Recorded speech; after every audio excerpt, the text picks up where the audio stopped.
Hello, everybody. Shinwe Ananaba, welcome.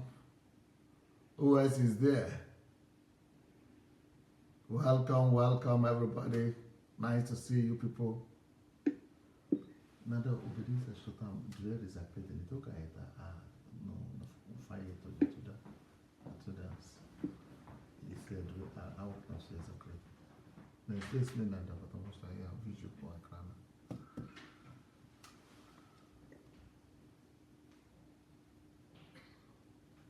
Mesonga, welcome. Toyin, welcome.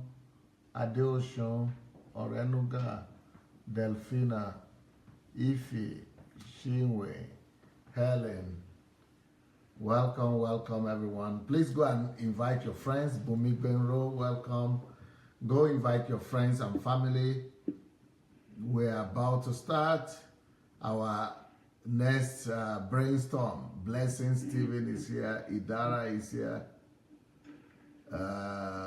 So Innocent Magaji is here, who is going to be speaking on behalf of the atheists and agnostics. Kola David, welcome. Okay, so here we go. I'm going to hand over to Innocent Magaji now, and he's going to be bringing forward all the questions that have been gathering for me to be able to tackle. So here we go, Innocent. Thank you so much, DSA. Good evening, everyone that is joining us. I just thank you all for the questions you have been sending in and for some of the commentary you left. I feel really encouraged. We're going to read some of the comments that some people left and some of the messages. And before I go into that, I would like to address some of the questions that we received. Some of them were very repetitive, like they have been addressed in the previous messages. So all you need to do is to go back to DSA Records, DSA Official, YouTube, and you'll find some of those messages. Just it's not DSA Official, it's called Sunday Adelaja Official. Ah, thank you. Sunday Adelaja Official, you'll find some of those messages there. And also, I think Embassy of God. Yes. It is what there's another YouTube page too. I'll see both YouTube page have the same message. So all you need to do, go in there and you find some of those messages there. So, and then there's one salient question that somebody asks that I think is very important. The person asked about question that was relating to one of the records you did about the essence of life. I don't think your voice is loud enough. It's not loud. How about now? Is it loud? Okay, yeah, go ahead, but I think it could be better. Okay. Go ahead. So the person asked a question relating to the essence of life. So DSA made a record about that. There's a record video and there are articles too about it, about the essence of life. So you can go and search them, read them for yourself and listen to them. I think it's very important. It's one of the aspects that most Christians ignore because it teaches us about the principle of life. It talks about so many. And there is a book. Topics. I have a book on that topic. Okay. The essence the essence and the value of life. Yes. Essence and value of life. Yeah. I feel like commenting on that. I thought I know so many things. I thought I was intelligent. When I discovered that my life is missing, there is something that is lacking. And when I was reading those books. Yeah. There is a book, yeah. The essence and value of life, yeah. Okay. Yes. So it's very important that every individual get to understand the content of that book because it contains principles that many people are ignorant of today. They don't know how to apply. We just live life without understanding the rules. It's just like having a machine and not knowing how to operate it. That is how life is to some of us. We just have life, but we don't know how to operate it. We don't know that there are principles behind it. And our churches today, our GOs, they don't teach us some of those things.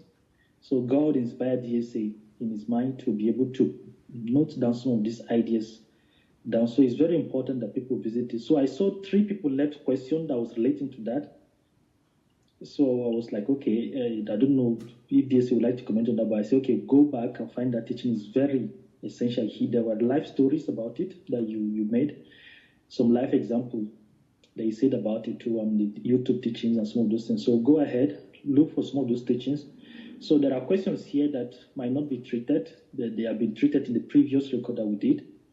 And then there are those also that DS has already treated in some of his live records. So if you're listening to us and you're hoping that some of those questions will be addressed, just go on, continue listening to DSA's messages, and you will get the answer to every question that you have, especially questions relating to Bible, to Christian life, to principles, both economic, both spiritual.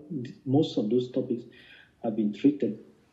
Now, I see that most questions also were also related to the concept of God, which DSA have already talked much about that already. He tried to explain to us the concept and explaining the Bible, how we have to see the Bible, how we can interpret the Bible properly to see some of those things. So go ahead. I encourage us to continue listening to his messages because we will learn a lot through them. So I myself, I find it hard to. I discovered that was the last article I read about the essence of life. So I found it a little bit difficult. The first paragraph seems a little bit. It talks about one specific topic, but it was rephrased 5 times in 5 different manner. So when I was reading it, I was like, okay, it was said differently in different phrases. So if you don't understand the first phrase, the first sentence, you can understand the second sentence. If the second sentence doesn't relate to you, you can understand the third sentence. Third sentence doesn't relate to you, you can understand the fourth one. So almost a fifth line. And then when you're reading like that, the thing goes down into your mind. You get the idea what the book is talking about and you understand. At first, I was like a little bit critical about the book. I was like, no, this is repetitive, But then I said to myself, no. Then after reading, I understood the idea behind that style of writing. So if you're like me, if you encounter the same problem, don't panic yet, don't hesitate. Just go on patiently. Understand the key idea behind the writings. They are very, very important messages that are hidden behind. I feel blessed to discover that. Now I feel my life is defined through understanding some of those principles of life. Now I know exactly what to apply.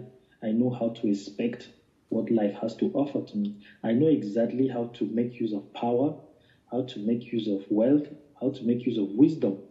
And I know exactly how to when to apply them, when not to apply them, And I know that those are not some of the essential things that human beings ought to consecrate their life pursuing because they are vanities, So you have to understand some of those principles about life. When I was reading that, I saw that that is exactly what the world is after. The world, the things you're saying that we should not go after is exactly what the world is going after. They're going after power, they're going after wealth, they're going after wisdom. And they have doing, they have neglected some of the values, some of the real core human values that God is saying we should try to observe them. So some of these things, and then there was something I was reading too about a certain book of Freemason. Those are some of the same ideas they were promoting. This power, wealth, and wisdom. They are promoting these specific ideas because of my curiosity about trying to understand But knowledge. our whole society is based on reading those kind of books from the Freemasons and from the 21 or is it 21 laws of power of the college? Yes. Yeah, so those are the kind of books that promote those kind of values. They promote that people should look for power and try to use power to have dominion. And that's the kind of people we have ruling us. That is the problem with our elite in Africa. The elite in Nigeria and the political elite and even church elite, they are living by those principles of power, wisdom, and wealth. So you will see that those are the 3 things that define anybody you will see most of the people in the world. But when you look at the truly successful people like Bill Gates, like Mark Zuckerberg, you will see that they are even simple. They even give out those things. They don't even look for those things anymore because they have found the essence of life. So, but when you find a society which is based on those 3 things, the big 3, power, wisdom, and wealth, when a society is all about those things, you will find an oppressive people and an oppressive society, a people taking advantage of other people so that they will be significant. They will go and do anything to be able to have power, and to get that power, they will be willing to sacrifice the well-being of other human beings like them. To be able to, even when they have wisdom, that wisdom is to show their superiority over other people. And when they have wealth, that wealth is to, emphasize their own power, their own significance all over again, and to put other people in subjection to themselves. So, and unfortunately, that is the way the world majorly is run. And it's a pity that even people who call themselves followers of the Lord Jesus Christ, they now succumb to those kind of philosophy, and they follow these value systems. And so the essence of life is lost. The value of life is lost. The only thing that is now important is the personal significance and importance of individuals through their wealth, through what they know, their wisdom, and through their power. So that's what this book addresses, to try to bring everybody back to the old essence of life. Many people don't even know it. So what is the essence of life? What is the value of life? How do you recognize the value of life? How do you recognize the essence of life? What is the meaning of life? And what is it that does not translate to life? What is it that does not translate to the meaning of life? So it's a mind-shaking book. It will shake your mind up and your value systems. And your eyes will be open, and it's almost nobody will be able to argue with the content, because it is the truth. And the only thing one might be amazed with is the fact that why is it that I didn't know this before, or why is it that I never read this in any of the books. Well, that's why I still subscribe to Christianity, because if not because of the Word of God, there's no way I would have been able to get to this kind of wisdom myself. DSA, I was getting lost. I was getting really, I don't know how to describe where I was heading to. This curiosity that is driving us and certain arrogance that is filled in our mind is really dangerous to some of us. So if you're listening now and you happen to be an atheist and you think you don't want to read DSA's book because he's a Christian, I'm telling you that you're making a gross error. Just humble your mind, get this book and understand it. I will tell you some dangerous book I was reading recently. It's called Indaba, My Children. It's written by Credo Mutua. He's a conspiracy theorist in Africa currently. I don't know that one. Okay. Is he the guy from Zimbabwe? Somehow Zimbabwe, South Africa. He's a Zulu man. Yeah, he's a Zimbabwean guy. I know the guy now. True. I know him. So, I know him, but he's believing in this, anyway, let me leave him alone. DSA, I was consuming that book, and I found it really interesting. With all this mystic book about this life, I don't want to remain ignorant of any knowledge at all. I think you also approve that, because if you know about him, I think it's important that people don't remain in ignorance. Yeah, the reason why I read everything and is just for me to know where people are coming from, and not to be ignorant about anything. And when I hear and I am secured, because I already have my own position that I use to judge everything else. I already have the truth, because I believe that Christ that I know is the truth. So when I have that, and I can easily see where the mistakes and the error of all these other people are. I see where they're missing it very clearly. And so I could easily, judge what they are missing and what they are getting wrong. Even though in his own case, this guy you are talking about, I understand him, because he thinks that Africans have been looked down on, and that we have something that the world doesn't. So he wants to prove that we are powerful, and that our ancestors and ancient people, that they've always been great. So he wants to rediscover that and bring that. Well, I understand what is coming. I mean, I wrote the book about Africa, how Africa brought civilization, but I am approaching it from the technological, civilization developmental approach. But he is going through his own in a different way, which is boundary with mysticism, and occultism and all those kind of things. But well, I am already free, so I can never fall into those kind of deception anymore. But I just know them to be able to just be informed. You know, I'm always impressed whenever I talk to you and dare to discover that was the reason, that was the main reason why I told you that I wanted to understand that after you know about some of these things, because I'm curious about knowledge. I want to understand it and I try to, but I discovered that I was selfish in my search of knowledge. That anything that doesn't favor Africa, I don't like it automatically. Anything that tries to demean Africa is something that I reject quickly. So that was the fault I discovered in the way I studied. Then I became a victim of anything that tried to promote Africa.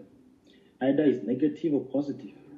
Like this Mutua, this Credo Mutua, that was the beginning of my awakeness into spirituality. That was when I started, although I became less superstitious. That was when the whole thing started coming. That was when because I was super arrogant to the extent that I said there's no God, there's no spirit, there's nothing at all. Well, that was the book that awakened my mind to realize that there are external forces, that there are powers, there are other stuff. So that was the beginning of, that was when I started changing my mind from saying, okay, I'm not an atheist anymore. I want to see things differently. I want to be able to understand that, yes, there are other external forces. But that was when I became aware of nature. I became aware of the forces of the ocean, the human complexity. That was when I started reasoning. So in a nutshell, that book wasn't completely bad. Although there are certain things he said that I didn't agree with, I was reasonable enough to figure them out. But that was the thing somehow shaped my view of the world. It makes me to be less arrogant as I was from the beginning. So yes, this book, these principles of life and value of life, many people are completely ignorant of. Even the so-called atheists who claim that they are highly intelligent and full of wisdom, that they have known everything already, might not even understand some of these principles. And the moment you understand it, life becomes very easy for you. It becomes very easy for you. Even this author you are talking about, you will see that he's being driven by these big three things. Especially wisdom. He's being driven by wisdom, the desire for wisdom and for power. And he's being driven by, maybe wealth. You couldn't tell. But power, in his own writing and his own researches and everything, you could see that everything is being driven by power and wisdom.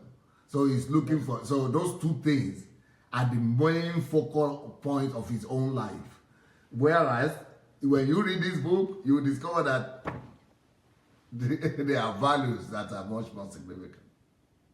When I was reading, I was asking myself a question. I say, how is it that DSA is against wisdom? Not necessarily against, but it's saying that they are important, but they should not be our priority.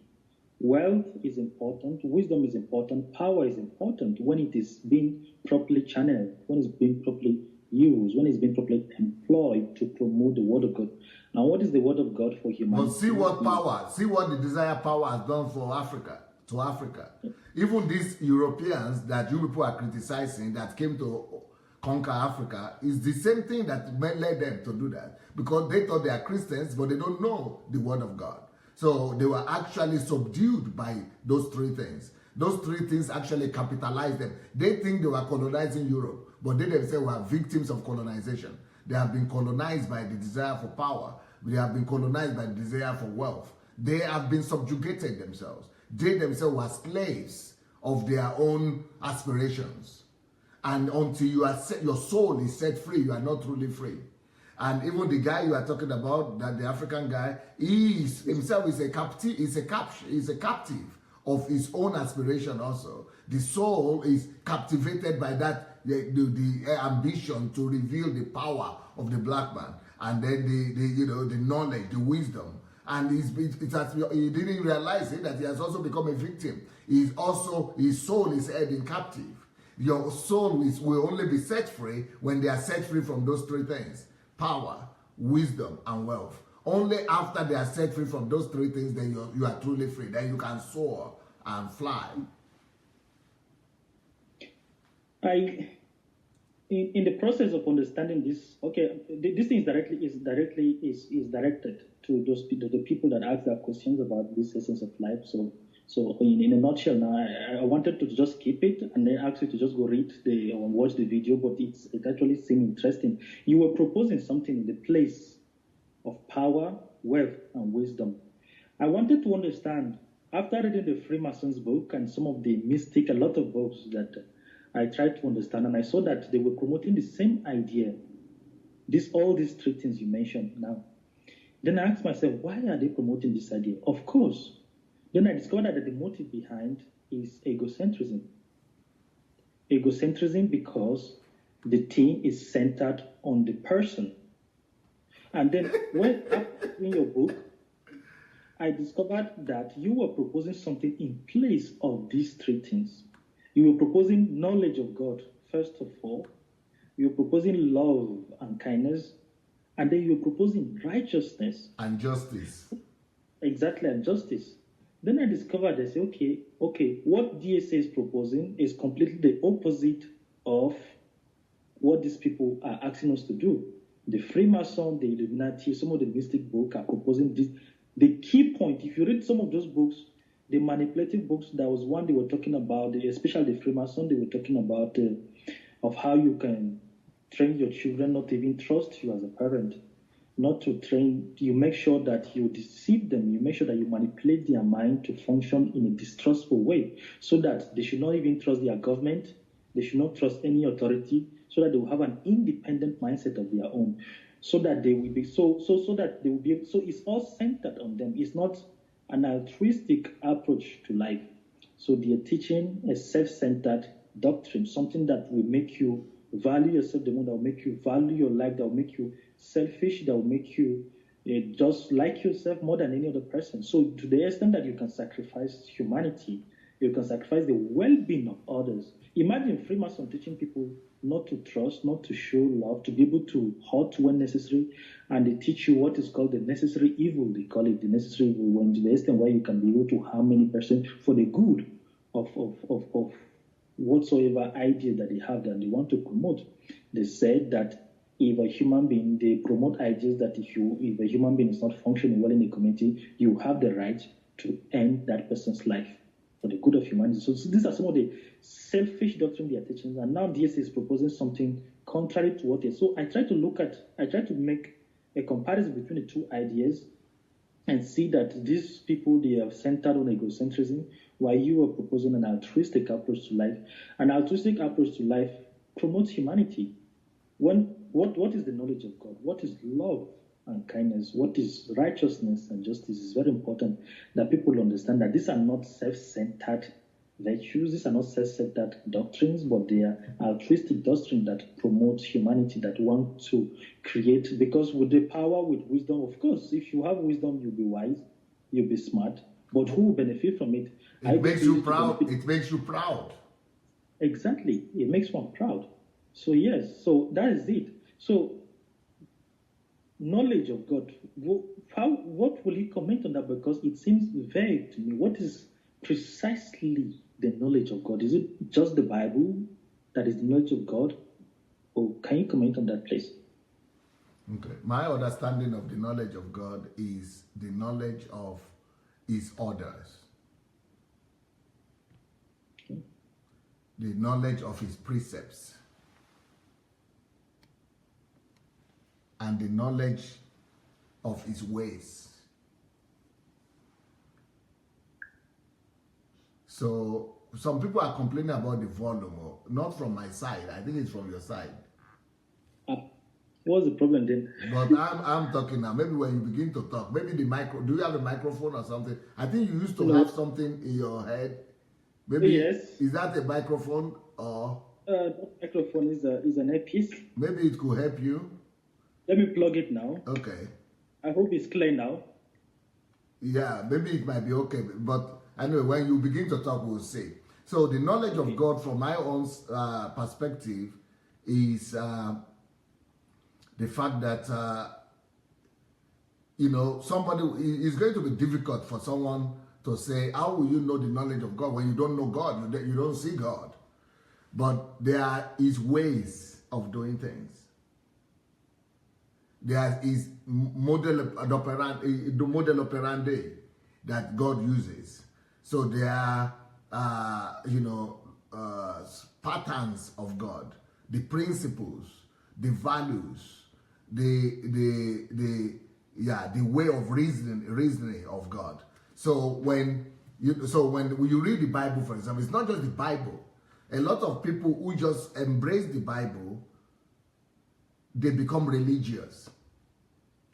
So, but it is very important for you to know why you are embracing the Bible and why you read the Bible or believe in the Bible. The Bible is not supposed to be a religious book. The Bible is supposed to help us to understand the ways and the patterns of God, the ways and the model operandi of God.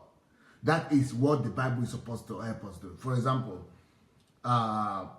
when we read a story in the Bible like Jesus feeding the 5,000 or the 4,000, we might think that means God is a powerful God and God can do everything. Well, that is again falling into the same ditch that we just spoke about. God is not trying to impress us with power. And that is exactly what those same people, that the Freemasons that you are talking about, were doing.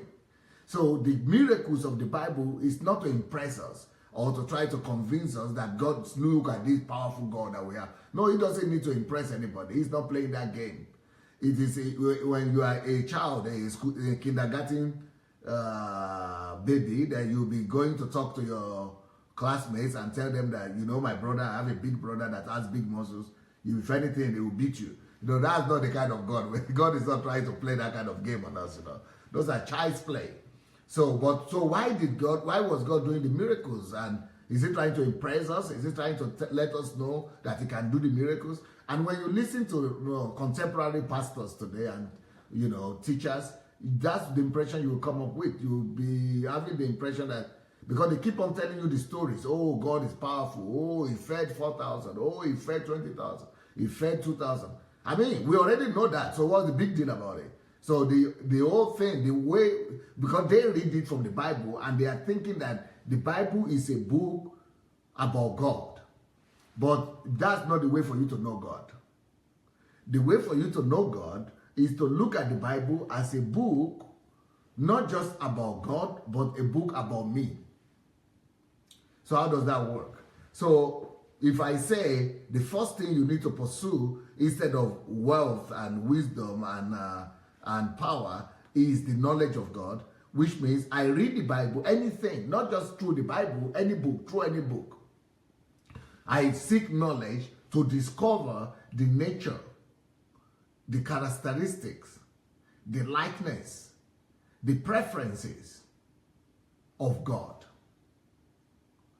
Now, for example, let's look at that story. Let's say I open the Bible and I read that story that Jesus was with people in the wilderness and he's discovered that these people have been with him for 3 days and he decided to do a miracle. So I want to find out, why did he put that in the Bible? And I discovered that the reason God put that in the Bible is for my sake. Not for my sake to know that he is powerful. No. It's for me to know him. So when I'm now talking about the knowledge of God, how does that make me to know God? That story is telling me that God is a compassionate God. God realizes that people who are with him or were following him or people were in need. God saw people in need and responded. Oh. Voila. That is it. That's it. That shows me that, okay, so the God that I serve is a God that is not indifferent to other people's plight. The God that I serve is a God that is compassionate. Oh. So why is that important for me? It's not the knowledge that matters to me. But what matters to me is discovery. What do I mean by discovery? Discovery in the sense that once I could discover who my maker is, once I could discover who God is, then that becomes a key to me discovering who I am meant to be. So because I know I'm fashioned after him. I am made after his image. So once I discover that, God will not pass by the needy, now I got a purpose for going back to Africa. Now I can no more be in the same group with those same pastors that will have 5 jets or 2 jets or 3 jets, and keep on building. Whereas there are people in their congregation that are not even able to have 3 square meals. There are people in that same country that are living on $2 a day. I mean, that is 90% of the country. It means these people, either they don't understand the whole essence of Bible. So when you don't read the Bible for the knowledge of God, that is what I mean by the knowledge of God. I don't mean religion. But when because you have seen the word God, and your only concept of God is religion, then you'll be doing the same thing they are doing. But my own concept of God is not religion. My own concept of God is discovery. If I could discover God, who he is, then it leads me to discover who I am. It becomes my mirror. It is the whole idea of discovering a mirror for myself. I needed a trajectory. I needed a compass. Therefore, I've got a compass that now directs me into who I am supposed to become on earth. So that's why I know that I cannot become a tyrant. And I cannot begin to build an empire, either it's 3 by 3 or anything you call it, why there are people who go hungry. Why? Not because I am good, but because I discovered God.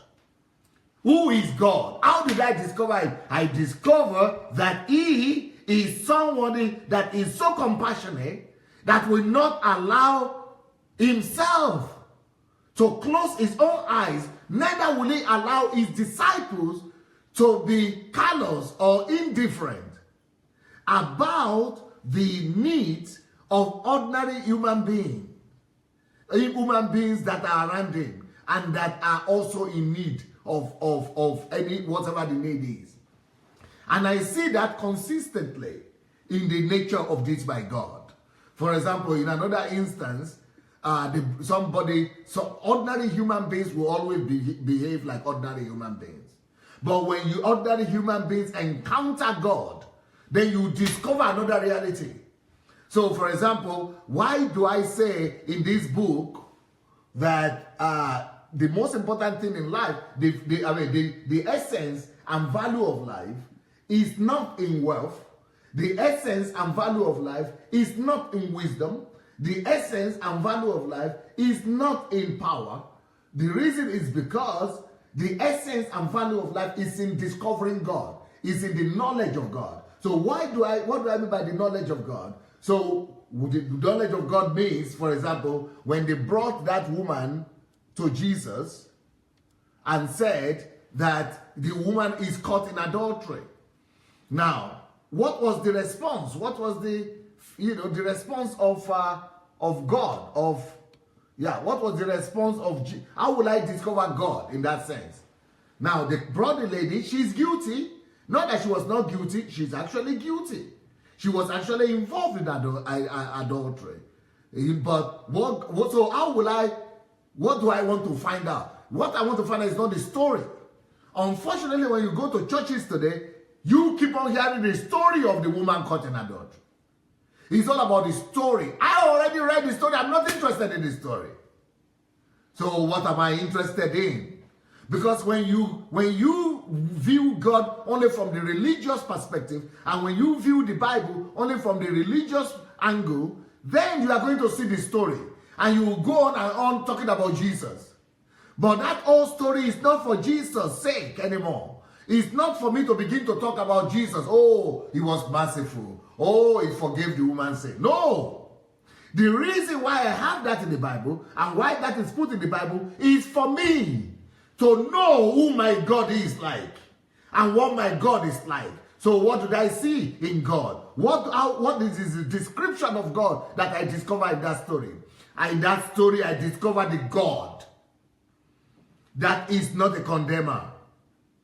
I discovered a God that doesn't condemn sinners and doesn't condemn anybody. But when I look at the Christianity today, I see that they don't get it.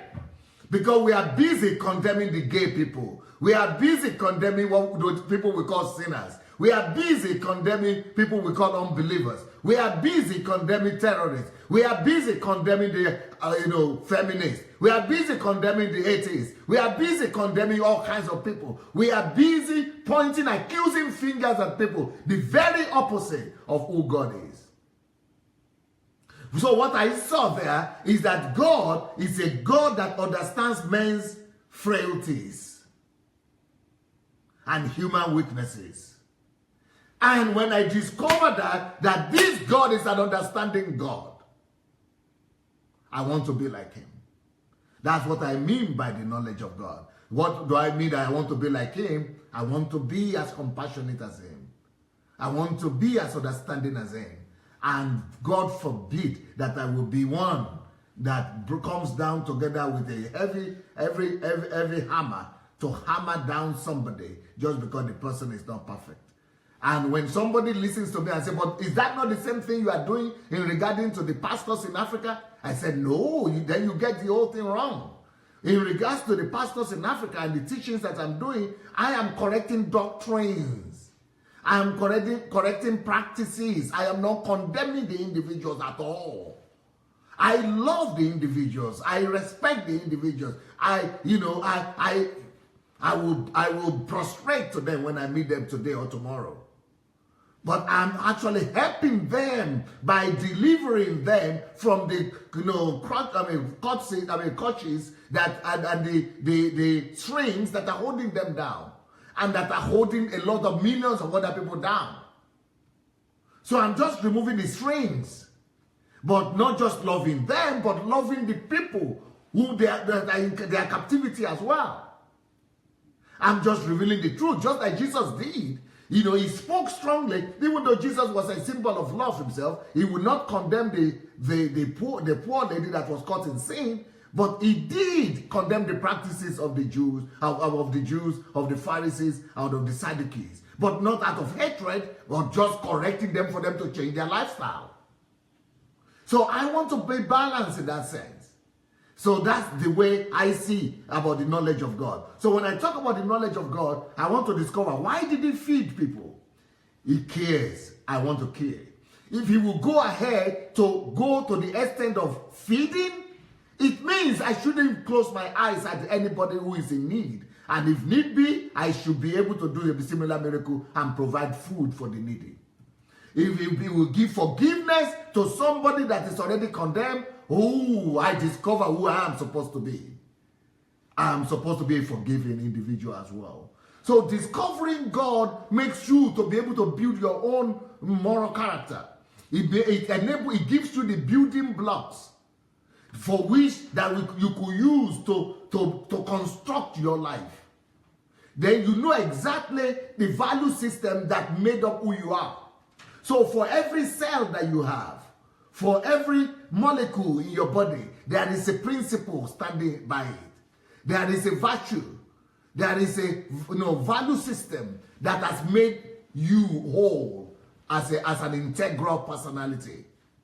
So rather than just living a chaotic life that is regulated and led by your feelings and emotions, you have replaced those animalistic tendencies by concrete informed values that could not go wrong, because they are the values of the ultimate. They are the values of the eternal, of the eternal God, of the perfect God, of the paramount God. And since he is perfection by himself, then I could discover who he is. And I could get a hold of those values. And I could informedly, use them to construct my own character and my personality. I can never go wrong. That is what it means to me when I write in this book, that the thing that should replace the quest for power should be the quest for the knowledge of God, not the quest for power. Okay. That's the whole essence of that. So that the essence of life is God's knowledge, the knowledge of God, meaning the discovering of self. So religion to me, therefore, will be a little bit different from what is widely practiced in our world today. DSC, you're I don't know how to. You're always really impressive. It's said that people can take the scripture, interpret it the way they want. I've never seen the Bible just as you have explained it now. I've listened to so many preachers. They read the Bible, they interpret it the way they want. The initial knowledge I had about this specific scripture was that Jesus Christ was powerful. That's why he was able to demonstrate his power to make bread and feed 5,000 people. Yeah, that's what pastors and preachers talk about, yeah. That is just it. But the lesson behind is what you were emphasizing about. I'm asking myself, how did you came to this revelation? How did you get this? How can you be able to see it differently from others? That is it. So I started this mission of this meeting asking myself, why did DSA subscribe to Christian religion? Like I said earlier on, that I've read a lot of mystic book, dangerous book, that if you're not very careful, you read, you get misled. If you're not a very strong critical thinker, it will damage your mind, the way your sense of reasoning. I don't know if it has done, if I'm a victim of that too, but to some extent, I think I question some of the things I read, and I try to be more objective in the things that I read. And then discovering that you have already read some of this book yourself, it's really, really impressive to me. So the objective of this meeting initially was, I sat down in my room and I asked myself, why is DSA? If he knows about these things, he knows about white supremacy, he knows about some of these ideas, some of these theories, why does he still subscribe to Christianity? Why? So I think I'm beginning to get the message now. I'm beginning to understand. And I think at the end of this meeting, I don't know when, I don't know until people keep sending their questions, I don't know how far, but I think I'm beginning to get the reason why you subscribe to this, to the Christian value. Because the more I read your work, the more I listen to the things, to the way you preach, to the way you teach the Bible, it's totally different. I know my friends, some that are saying, of course, we're trying to promote white supremacist ideas, but that the Bible is a white supremacy book. He promotes white supremacy idea, but who cares? If the book can be used to advance our community. This same the white they are talking about, are also victims of the big three. They are victims of PWW. Power, wealth, and wisdom. Power, wisdom, and wealth. They are victims themselves, and that is what that turned them to oppressors. That is what turned them to oppressors, and that is why I personally believe that the most wicked race that has ever been on earth is the white race.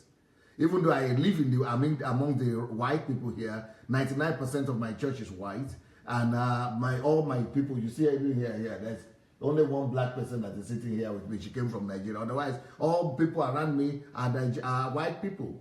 But they are the weakest people. If you are going to the most wicked race on earth, if you are going to look at the antecedents, if you are going to look at history and look at statistics, they are white people are the worst race on earth. Not now, not as a race, but just as their record. But it's not because they are bad. It's not because they are evil. It's just because, they were deceived by these three things. Power, wisdom, and wealth. Power, wisdom, and wealth. Power, wisdom, and wealth. Riches. So the love of riches is what made them to become who they became. And even though they have wisdom, but the wisdom has become the Lord, has taken the place of God in their heart, and that's why they have become like demons. And power also, that's why they became who they became. So I would not say any race is bad, but just looking at, the records, you will see the same thing. So not that I don't know these things. I know it, but I also know another fact. I also know that in the next 50 years, white people will be begging to be friends with black people. Yes, white people are going to be so insignificant that they are going to be begging for colored people, black people for relevance. So because of that, I cannot hate them. I cannot dislike them. I cannot discriminate against them. I can only love them because they are children, and their children are going to reap the evil that the white race has caused on the black, on the rest of the world. And we will have to be higher than them at that point. We have to be higher than them by loving them back and not paying them back to, by the way they have treated us. So though that doesn't mean that I should regard Jesus as a white Jesus or as a white man's religion. Jesus Christ was not a white person. And that's why it is ludicrous to think that Christianity is a white man's religion, because it's not even a white man's religion in the first place. But the goodness of Christianity, the love of Christianity, and the kindness of Christianity subdued the white man's land before it was corrupted again by them. But that doesn't mean that the core message of Christianity is coming from them. Interesting. So yes, talking about these 3 PWW, and I was carrying on a certain research about the land of Israel, the current state of Israel, which was founded in 1948. And I was studying the evolution. I was asking myself, because today, actually, someone was talking about Christianity. He traveled to Israel, actually, with his entire family. They went in, they made a video. These are white families, so we're talking. And he said something about human race descending directly from Noah, that Noah had 3 children, and Japheth, Shem, and I can't remember the other name. Yes. I think, yes. So he was saying that the black, the Negroid, the Mongoloid, or the Mongoloid, I think. So, and then they come from Ham, and then we have another group, the Caucasoid, which are the whites, the Caucasians. They come from Shem, I think, and then Japheth are the Semite. I was like, okay, that's interesting. And what happened? Which color was Noah? Was he black? Because certainly, scientifically, only black can be able to give birth to white. We have very few record of whites, because white is a recessive state of human gene. So we have seen so many black parents, black couples giving birth to white children, giving birth to albinos with recessive gene. So does that mean that Noah was black? Does that mean that he's a person? And then we talked to that extent, and then we started discussing about the whitewashing of the Ashkenazi Jews, the current Jews that are in Israel right now, occupying the state of Israel. We wanted to understand, when did they become so white? Where were they? What happened? All those things. So then I discovered that this man is a pastor. He's talking about these things, and he has a very large congregation of 300 people. He will go and teach, and they were blacks there, they're white. They will believe some of these things because he's sending this idea to them. So it's important that you are saying now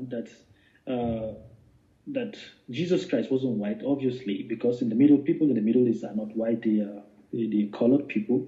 So what happened?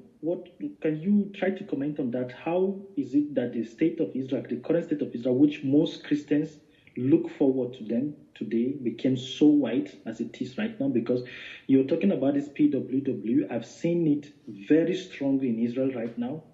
They have their system, the Zionist system, the government is being driven by this force. They are able to run their state through these 3 things, these PWW principles you just mentioned: power, wisdom, and wealth. They are controlling practically the media. They do a lot of things. So how they became so whitewashed? What happened? Can you comment on that, maybe from historical perspective, or biblical perspective, so that people could be Christians? I want them to be able to understand, because I saw a lot of sympathy in the eyes of mostly black Christians, because they feel, because they are Christians, they think they owe sympathy to the state of Israel. They feel affiliated. Most of them are rushing to the extent that our government are spending huge sum of money, budgeting our money to push people for pilgrimage there. So what is it that we're missing in that aspect? Please. Okay. I was looking around to see. Anyway, let me say, first of all, if you are talking about today's Israel is a country of about 7 million Jewish people, Israelis, 7 million. Okay, out of that 7 million, 1/4 of them are people who came from the former Soviet Union. Another 1/4, so if we say 25% is Russians, another 25% comes from France, Holland, England. So 50% of the people you see there, they are white people. Yes. Then another 25% came from America. That means 75%. And only 25% of the Jews you see come from countries that are in the Middle East. Either from the Palestine there, from Israel there, or from Egypt, from Yemen, from Morocco, and from other places like that. So only 25% of Israel right now is dark, a little bit, look more like Arabic, but 75% look white, and the reason for it is very simple. When the Israel nation, the Jewish nation, was scattered, it was during the time of the Roman Empire. And the reason they were scattered is not out of goodwill. It's because they were rebelling, and it was out of persecution.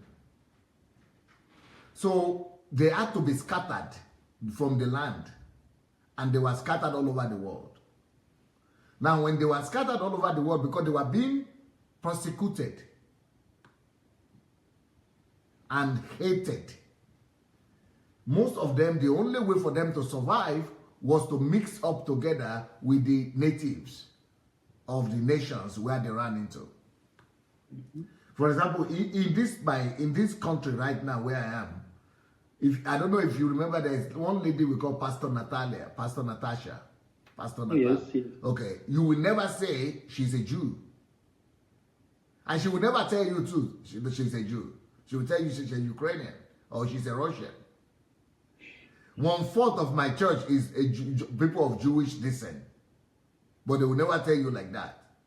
Because for them to survive over the past 1,000 years or 2,000 years, they had needed to find a way of mixing up and surviving. So one of the greatest way, the fastest way for them to have survived was to marry and intermingle.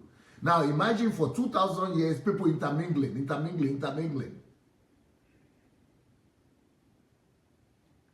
So that's how they became. For 2,000 years, they were never among their people. They were only in those three places that I've mentioned, where 75% of them came from. And those were white nations. But the ones of them that came from Yemen, from Egypt, and Morocco, they look like that, like the Jewish, or like the Arabs. And Ethiopia too? Yes. The ones that came from Ethiopia look black. So that was their way of surviving. That's why they are white today. The question is that in Revelation it says that there will be a time where the Jews will call upon the name of the Lord, that there will be frustration. I don't know if it has happened or it's yet to happen. So I want to understand, how is this prophecy related to the present day Jews now that they are so mixed? How can we understand the pure blood of the Jews? How would that they have rejected the Messiah, but there will become a time where they will be so persecuted, until then they will cry out loud to call for the Messiah, and that is when we will see the second coming of Jesus Christ. I don't know, is this related to them? Yes, it was the one that was talked about in the Old Testament was the fact that they are going to be persecuted and scattered all over the world, and that but before the end of the age, before the second coming of Messiah, that God is going to gather them together again, and that's what we have seen. They have already been gathered together again, but no more as an entity of, no more as a tribal entity. So you cannot no more see them as this tribe of Judah, tribe of Shem. They don't know. They themselves don't know anymore. They don't know. They don't know.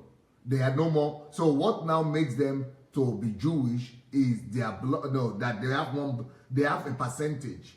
So when you want to claim that you are Jewish before you could be received there, then you have to have 25% of at least 25% Jewish connection. Yes, then they admit you to be a Jewish person, or you have to have the religion.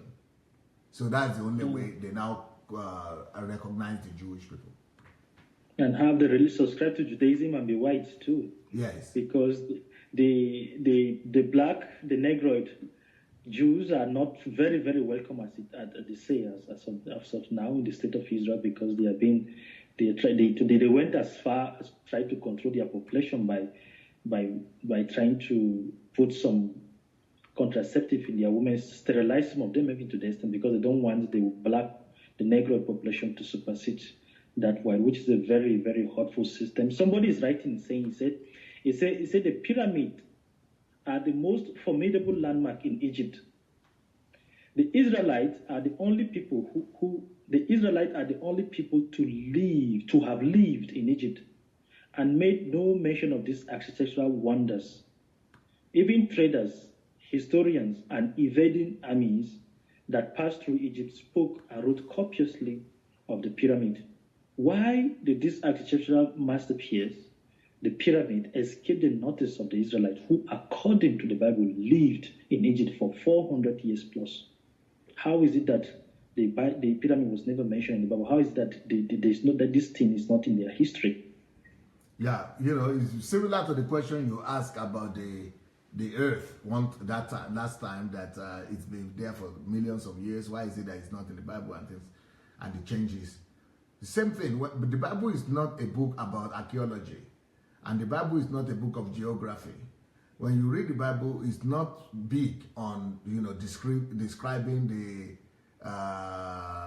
monumental or archaeological wonders of any nation or any city. The only aesthetical expression that you will see in the Bible will relate to maybe the tabernacle or the temple.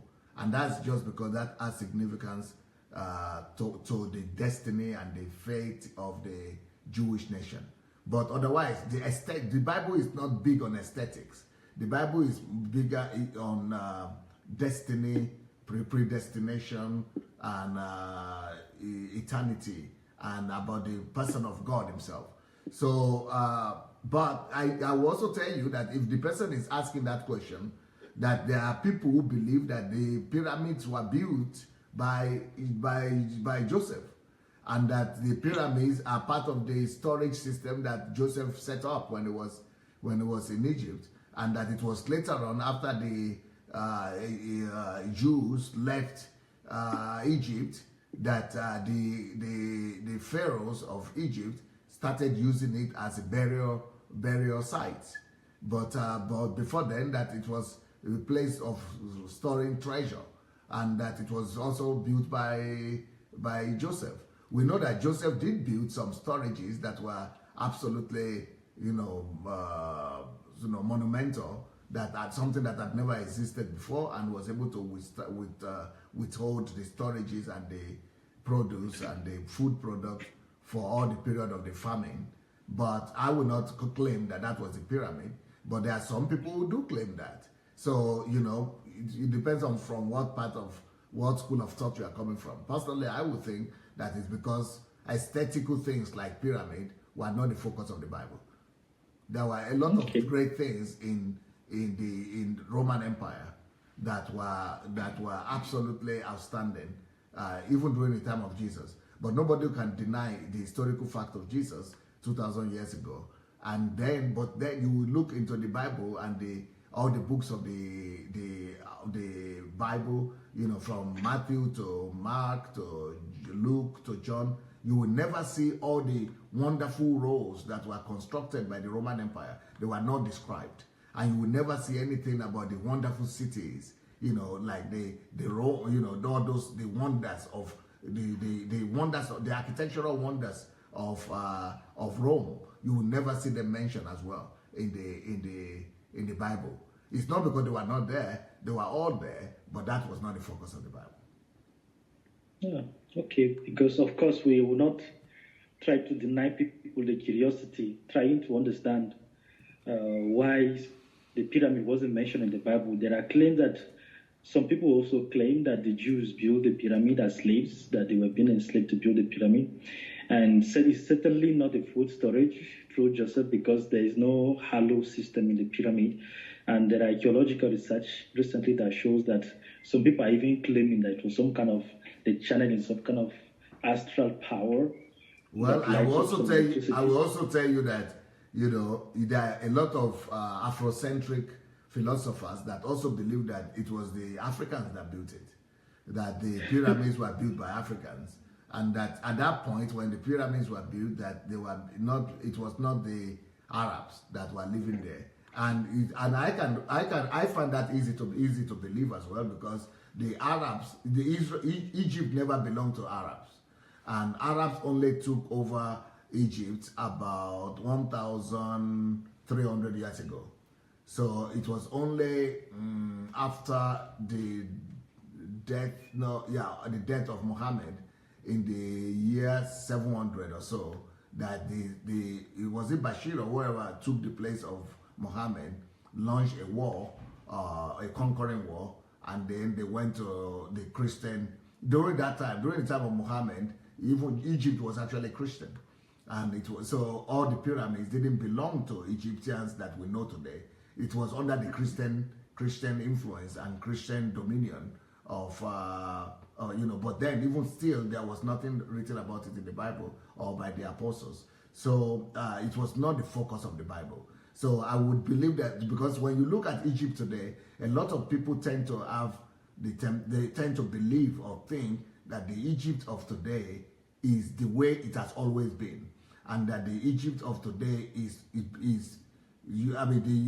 same that it used to look like, and that the Egypt of ancient days belong to the Arabs, and that these Arabs that we see in Egypt today, they are the ones that were there during the time of Egypt. But no, Arabs came to take over Egypt through Islam, and that happened through the conquering wars of Islam, and they came from the Saudi Peninsula and the Saudi desert. That's how they moved to the North Africa. So people who are Afrocentric philosophers will tell you that a lot of the pyramids, they had the features of black people in their nose and in their mouth and things like that. So a lot of debates when it comes to Egypt. It's somehow plausible, it's somehow believable, because the very image of Sphinx has the features, the faces actually, this doesn't look Caucasian. And they have a collection of so many artifacts of faces of pharaohs and different people that the nose was being chopped up. So people were questioning that, okay, it's understandable if the huge image of the Sphinx doesn't have nose, but it's questionable when the little images that were collected, practically every single images, the only one that was intact with the nose is Nefertiti, one of the famous queen, and they brought a recent image about her. They painted her white, They were that they made sure that they shaped the nose and they painted her white and there was a brouhaha surrounding that. So it's almost believable. We can see that it's practically true because some of those pyramids were replicated in Kush, the present-day Sudan. There are little pyramids, thousands of them in Sudan right now. And we see that Sudan is largely populated by really negroid, the people with high quantum of melanin. And then you also see the little influence of Arabs too in Sudan. So we cannot say that the Arabs that are in Egypt currently built it and they lost the technology, how the pyramid was being built, because they don't even know how to handle it. They just came in, looted some of the things. Some of them were searching for gold and searching for everything. Like it was being said that there's a capstone on the pyramid that it was made of gold. Now nobody knows where the capstone is, and people are searching for it. So there are a lot of evidence to prove that yes, black people built Egypt, have probably lost the technology, and there are also evidence in Sudan that we see that some of those pyramids have been replicated. Even though for that reason, if the civilization was being allowed to propagate, probably like went into down West Africa, down South Africa, until the interruption of the invasion and everything that caused all those things. So yes, thank you so much. Another interesting question here too. Okay, I don't know if he's interested. The person says Exodus 14:25. He says he removed their chariot wheels so that they drove them with difficulty. That is God. And the Egyptians said, "Let us flee from the face of Israel, for the Lord is fighting for them against Egypt." How could God stoop down that low to interfere into the political affair of man? That's what this person wants to understand. That God interfered in removing the chariot, the wheel. That there are two sets of people that are fighting a war, the Israel and the Egyptians. Right now, the Egyptians were really in pursuit of the Jews who were trying to flee from Egypt. So that now that they're trying to pursue them, God removed their wheel, the wheel of their chariot, trying to interfere, trying to stop them. So this person is asking, why would God stoop so low to intervene in such a manner? I don't know if you want to address that, we can just pass it. I don't know. Well, I would see that as a consistent demonstration of the nature of God. God has always been stooping so low in the affairs of men, people who care about him and people he cares about. And this God of Christianity that we are talking about is totally different from the God of other religions. So for example, let's look at the God in Islam. The God of Islam doesn't stoop so low. In the God of Islam, in the religion of Islam, you have to be willing to give your life and die and sacrifice your life for your God. And most, not just in Islam, but any God. Go and look into the God of Africans, the animistic gods. You have to bring sacrifices to them. You have to sacrifice, and before the Europeans came, people were sacrificing their children too in Africa. People were sacrificing their slaves. People were sacrificing themselves. So God, the concept of God all over the world is that it doesn't stoop low. You have to go and you have to stoop low. You have to bow down to God. And then you have to sacrifice yourself and your life and bring sacrifice to him. But it doesn't stoop low. But I think that is exactly what makes Christianity unique. And that's one of the reasons why I am a Christian. Because I see in Christianity a God that does not demand me to stoop low to the extent of sacrificing my life to please him. But I see a God that is not too big to stoop low and stretch forth his hand and come to my level to come and understand me, take on my own image, to come and understand me even better and become like me so that he could be able to help me. But it even did more than that. It went to the extent of going to not just carry my image and be like me, but to identify with my frailties, my weaknesses, my faults, my imperfections, and my sins. And when he identified with my sins and weaknesses, he discovered that I couldn't help myself. So this my God offered to sacrifice himself So instead of me to bring sacrifices to him, or to bring myself as a sacrifice to him so that I might save myself, he offered that being my God is not something that is an insult to him or something that is too much for him to offer himself and kill and offer himself as a sacrifice so that he will be able to save me, his worshiper and his follower. Just he proved his love to me beyond reasonable doubt. He came to my level. He saw my helplessness. He stooped low to identify with my weaknesses and my helplessness. Then he offered himself as a sacrifice for me so that I don't need to sacrifice myself. But then I could be able to love him for who he is, somebody that doesn't need anything from me, but that has already proven his love to me, proved his love to me so that my love for him could just be as a result of my gratitude to him. Not as a result of my efforts to please him, but as a result of acknowledging his efforts to rescue me. And that's why I think that that's what the picture of what I see Jesus was trying to do with the Israelis. That all of us will still have enemies. But when you call upon him, when you put your trust in him, he will come low to come to your level, to understand you, no matter what you are going through, no matter what your challenges are, no matter what your trouble is. If you will open your heart sincerely and call upon him, he will stoop low. He will not think it as an insult to stoop low. He will not take it as an insult to come to your level.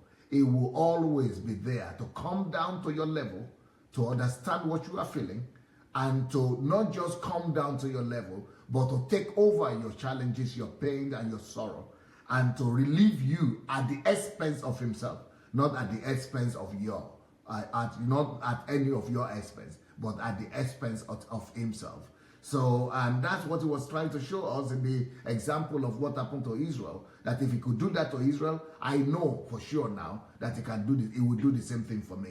And that's the essence of reading the Bible. When I read the Bible, I want to see the character, the characteristics, and the nature, and the responses, and the attitude of God. I want to see how he behaves to people who trusted in him. And when I see a situation like that, and I saw the way it came through for those people who trusted in him, I know that when I trust in him as well, he will always be there for me. He shows me who he is, and he shows himself to me to be a trustworthy God that I could always rely on.